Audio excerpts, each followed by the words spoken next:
واللہ یعصمک من الناس، اور اللہ آپ کو لوگوں کے شر سے بچائے گا. یعنی لوگوں کے ڈر سے یا لوگوں کے ناراضگی کے خوف سے آپ نے حق بات کہنے سے نہیں شرما،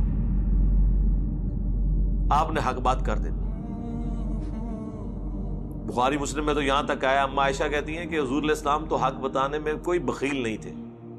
اگر آپ نے قرآن سے کوئی آیت چھپانی ہوتی تو سورہ تحریم کی آیات وہ چھپا لیتے،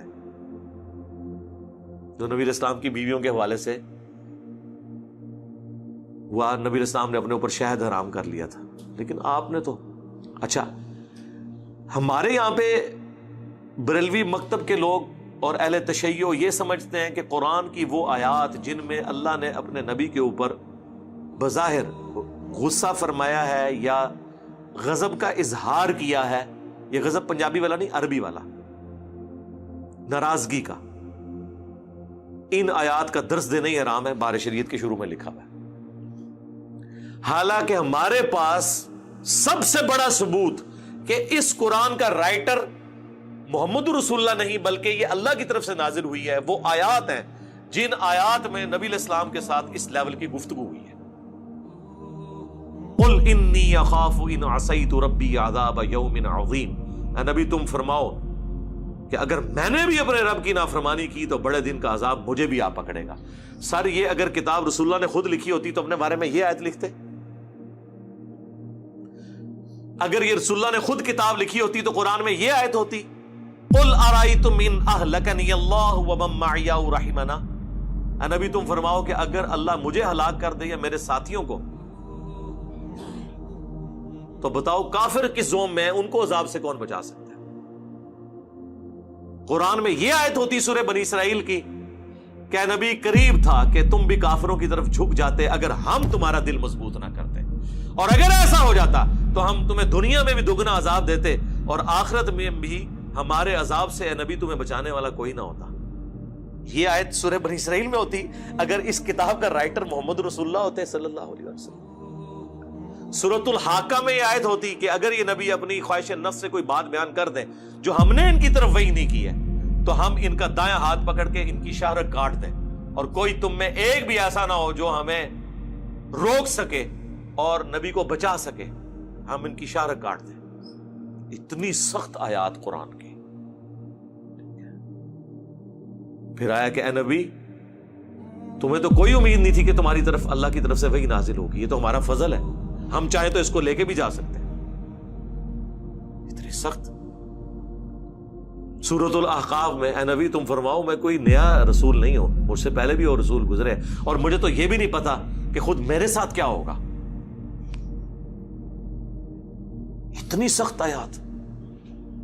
یہ وہ ساری آیات جن کے اوپر بین ہے نا، یہ ساری آیات وہ ہیں کہ جو جسٹیفائی کرتی ہیں کہ یہ اس کتاب کا رائٹر محمد رسول اللہ نہیں ہے بلکہ یہ اللہ کی طرف سے نازل ہوئی ہے. انہوں نے جب یہ بین کر دی آیات تو انہوں نے کافروں کو کس منہ سے جا کے جسٹیفائی کرنا ہے کہ یہ اللہ کی کتاب ہے؟ وہ تو ساری آیات پڑھنا ہی گستاخی ہے. یہ تو آیت پڑھنے والا خود اپنے اوپر 295 لگوا لے گا. اگر یہ قرآن اللہ کی طرف سے نازل نہ ہوا ہوتا، نبی علیہ السلام نے خود لکھا ہوتا، تو یہ جو آیت مبارکہ ہے، اے نبی تم فرماؤ کہ سورۃ الاعراف کے اندر نہ تو میں غیب جانتا ہوں، اگر میں غیب جان لیتا تو خیر کثیر جمع کر لیتا، نہ میں تمہارے نفع کا مالک ہوں نہ تمہارے نقصان کا، میں تو خود پابند ہوں اس وحی کا جو اللہ کی طرف سے کی جاتی ہے، میں تو ڈر سنانے والا ہوں. اگر نبی علیہ السلام نے ایک کتاب لکھی ہوتی تو اس میں یہ آیت ہوتی. ہر جگہ اپنے معاملے کو ڈسکس. اس طرح سورۃ الاحزاب میں تو حضور کی پوری آئلی زندگی ڈسکس ہوئی ہے کہ نبی جو ہیں شرماتے ہیں، تم سے بات نہیں کرتے، تم نبی کے گھر جا کے بیٹھ جاتے اور ان کی بیویاں جو ہیں وہ دیوار کی طرف منہ کر کے بیٹھی رہتی تھی کہ اب مہمان نکلے تو ظاہر ہے گھر ہی اتنا تنگ تھا تو یہ نبی تو شرم محسوس کرتے ہیں لیکن اللہ نہیں شرماتا. تو جب یہ ہو تو نکل جایا کرو یہاں سے. ہر معاملے کے اندر، حتیٰ کہ آپ کی بیوی پہ تہمت لگی تو آپ نے قرآن کی وحی کا نازل ہونے کا انتظار کیا، سورۃ النور کا، ورنہ اپنی بیوی کے بارے میں ڈسکشن قرآن کے اندر آ جاتی. یہ ساری وہ آیات ہیں، کوئی ایک نیچے ہے جو تو جان چھڑا لو، ساری یہ سینکڑوں میں آیات ہیں جن پہ 295C لگتی ہے، جو ہم نے تعلیمات اپنے بابوں سے انجیکٹ کی گئی ہیں ہمارے اندر، ہاں قرآن کے مقدمے میں فٹ ان بیٹھتی ہیں. تو پھر سر ہم کیوں نہ کہیں کہ مرنے سے پہلے اے مسلمان کر لے اس پہ غور، کتابوں کا خدا اور ہے، بابوں کا خدا اور، کتابوں کا نبی اور ہے، بابوں کا نبی اور. مانتے تو اسی خدا اور نبی کو ہیں، لیکن ان کوالٹیز کے ساتھ نہیں جو قرآن میں آئی ہیں، بلکہ ان تعلیمات کے ساتھ جو ان کے بابا. اچھا یہ بھی نہ سمجھیے گا کہ انہوں نے نبی الاسلام کے بارے میں یہ چیزیں ڈسکس کرنے کو اس لیے گستاخی قرار دیا کہ ان کو کوئی حضور کے ساتھ عقیدت تھی.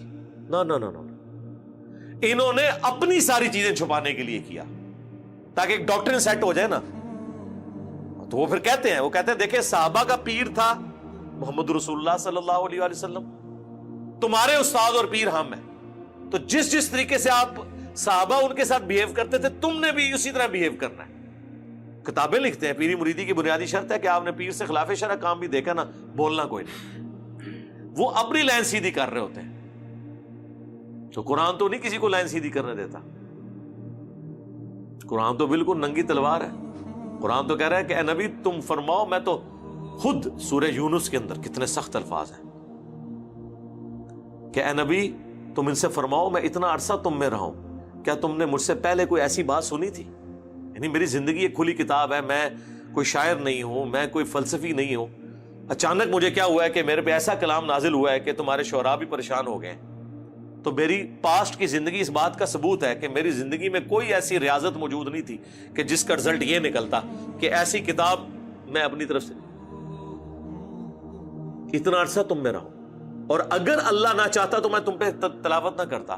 میں تو خود پابند ہوں اس وحی کا کہ جو میری طرف نازل ہوئی. اور پھر ساتھ وہ آیت آئی ہے جو سورہ یونس میں بھی آئی، سورہ الانعام میں بھی آئی، سورہ زمر میں، قل انی اخاف ان عصیت ربی عذاب یوم عظیم. اے نبی یہ ساری باتیں کرنے کے بعد ان سے فرماؤ میں تو خود ڈرتا ہوں اس بات سے کہ اگر میں نے بھی اپنے رب کی نافرمانی کی تو بڑے دن کا عذاب مجھے بھی آ پکڑے گا. تب بابے شاہی کوئی نہیں پڑھنا ہے نا جملہ تھے. ہاں فرقوں کی دکانیں بند، the damage has been done.